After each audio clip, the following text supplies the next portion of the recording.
Hello दोस्तों, structure RS में आपका फिर से स्वागत है। तो गाइस, इस लेक्चर में अपन चर्चा करेंगे स्पोर्ट्स अथॉरिटी ऑफ इंडिया के बारे में।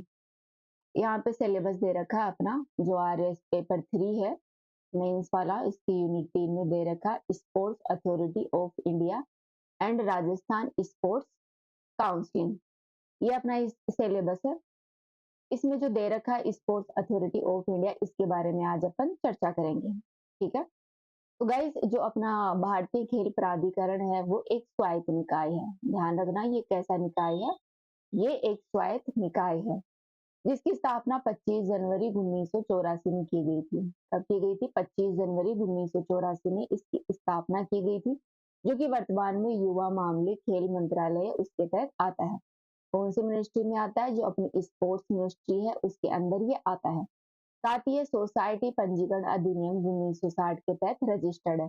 तो पूछ लिया जाए कि स्पोर्ट्स अथॉरिटी ऑफ इंडिया है वो कौन सी सोसाइटी में कौन सा एक्ट के तहत रजिस्टर्ड है, तो वो सोसाइटी पंजीकरण अधिनियम 1860 के तहत रजिस्टर्ड है। वहीं इसके हेडक्वार्टर की बात करें तो इसका हेडक्वार्टर है वो न्यू दिल्ली में है। दोस्तों, ये भारत में सभी शीर्ष स्तर जो सभी स्तरों पर खेलों के विकास के लिए जिम्मेदार एक सर्वोच्च राष्ट्रीय खेल निकाय है। ठीक है। खेलों के विकास के लिए यह महत्वपूर्ण रूप से काम करती है।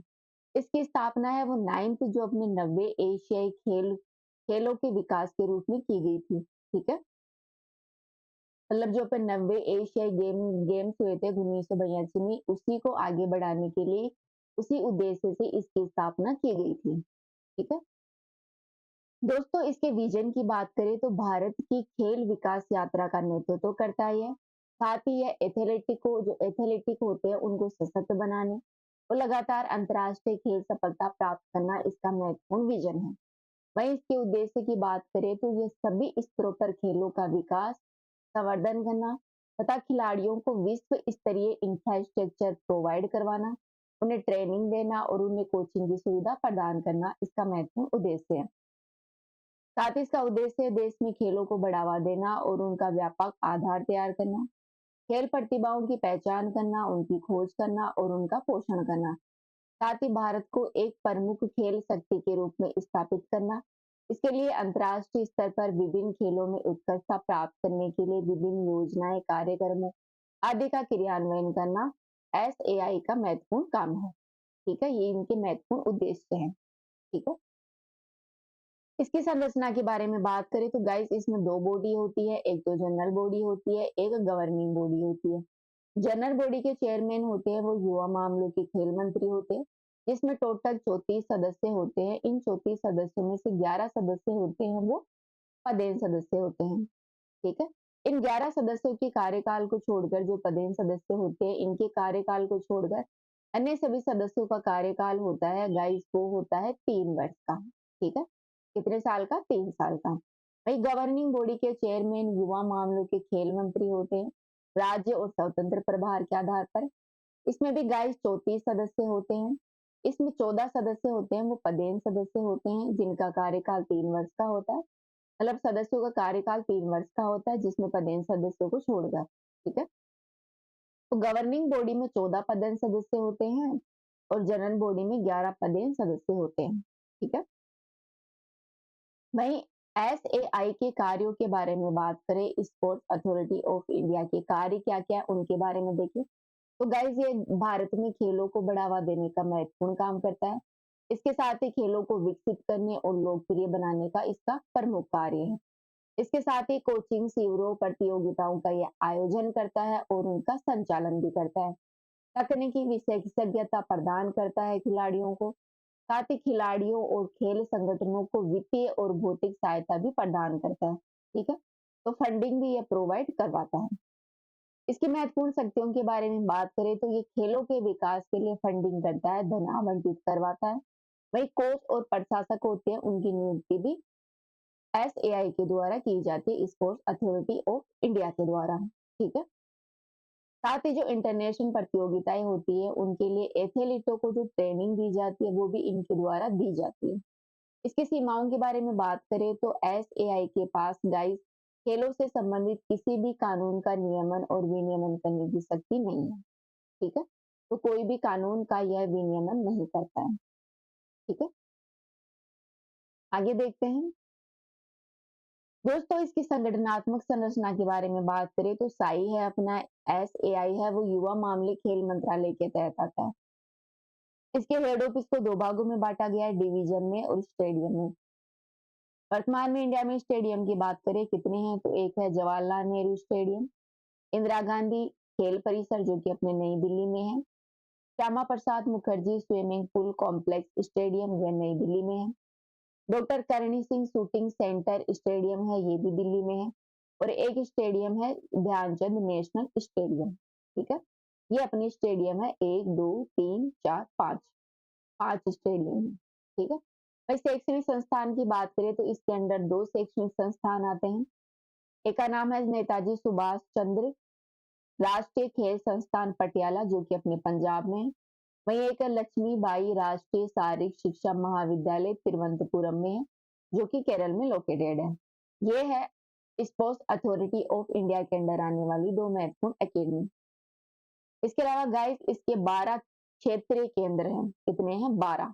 कहाँ हैं? कोलकाता, बेंगलुरु, गांधीनगर, भोपाल, सोनीपत, चंडीगढ़, इम्फाल, लखनऊ, गुवाहाटी और जीराकपुर जो कि अपने पंजाब में है।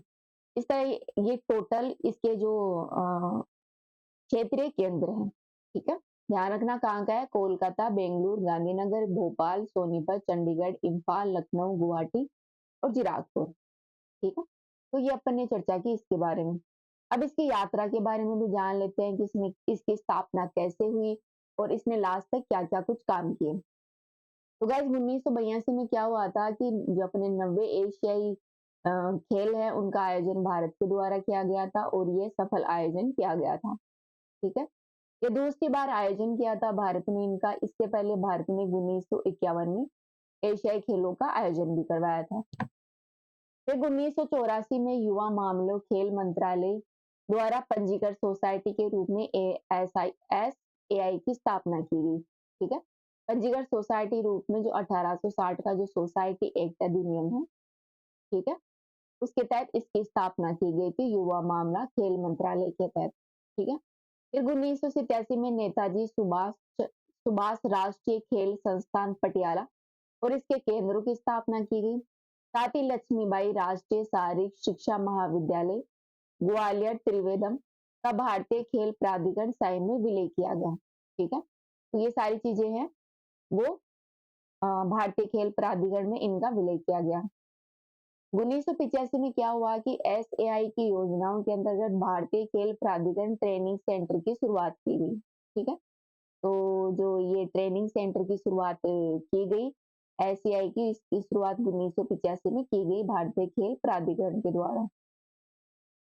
फिर 1988 से 2001 तक 12 क्षेत्रीय केंद्र है भारतीय खेल प्राधिकरण के, उनकी स्थापना की गई। 2014 में टारगेट ओलंपिक पेंडियम योजना की शुरुआत की गई। वही 2017 में स्पोर्ट्स अथॉरिटी ऑफ इंडिया के द्वारा खेलो इंडिया प्रोग्राम की शुरुआत की गई और 2019 में फिट इंडिया मिशन का क्रियान्वयन किया गया और एक योजना के रूप में राष्ट्रीय उत्कृष्टता केंद्र का भी शुभारंभ किया गया NOI का। ठीक है, तो फिट इंडिया मूवमेंट और राष्ट्रीय उत्कृष्टता केंद्र है, इसकी शुरुआत 2019 में की गई। खेलो इंडिया योजना का क्रियान्वयन 2017 में और टारगेट ओलंपिक पोडियम योजना है ये 2014 में शुरू की गई।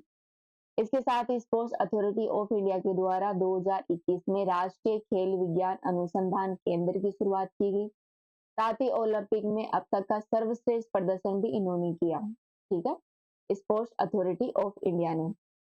इस दौरान टोक्यो ओलंपिक हुआ था 2021 का, 2020 में जो हुआ था इसमें भारत ने 7 पदक जीते थे। ठीक है, वही 2023 की बात करें तो 2023 में एशियाई खेल हुए थे 2022 के, जिनमें अब तक का सर्वश्रेष्ठ प्रदर्शन किया भारतीय खिलाड़ियों ने और इन्होंने इसमें 106 पदक जीते थे। वही एशियाई पैरा खेल 2022 हुआ जिसमें इन्होंने भारत ने अब तक का सर्वश्रेष्ठ प्रदर्शन किया था और लगभग 111 पदक इन्होंने जीते थे।